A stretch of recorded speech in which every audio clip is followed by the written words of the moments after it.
Labarin yadda wata mata ta halarci wajen jana'izarta. Ita dai wannan matar sunanta Niola, tana zaune da mijinta a Australia, sun yi aure kusan shekara 10, amma mijinta sai ya fara zargin Niola tana son barinsa saboda wani namijin.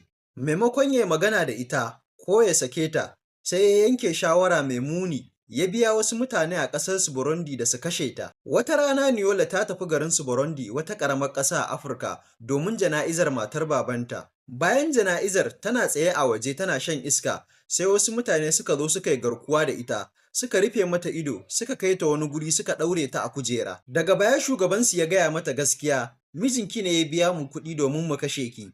Domin ya tabbatar mata ya kira mijin nata a waya. Mijin nata yana ɗagawa ya ce, kun kashe ta? Nuwela tana jin haka a take yanke ta suma saboda tashin hankali. Amma daga bayan mutanen suka ce ba za su kashe ta ba, amma za su karɓi kuɗin mijin nata. Sai suka sake kiran mijin nata suka ce sun kashe ta. Take kuma ya turo musu ragowar kuɗinsu ta Western Union. Bayan kwana biyu sai suka ɗauke ta suka tafi da ita hanya. Suka sauke ta sannan suka ba ta hujjoji da za ta yi amfani da su. Layin waya ne da receipt ɗin Western Union da mijin nata ya ringa tura musu kuɗi. Sai suka tafi suka bar ta a gurin. Niola ta koma Australia. A lokacin mijinta ya riga ya shirya mata jana'iza. Yana cewa ta mutu. Yayin da ake jana'izar sai kawai aka ga mota ta taho. Nuwela ta fito daga ciki ta je gurin. Ta ce mijinta abin mamaki, ga ni a raye. Kowa a gurin ya ruɗe. Wannan shine hoton mijin nata a gaske. Daga baya Nuwela ta ba 'yan sanda hujjojin aka kama shi, kuma ya amsa laifinsa, aka yanke masa hukuncin shekara 9 a gidan yari.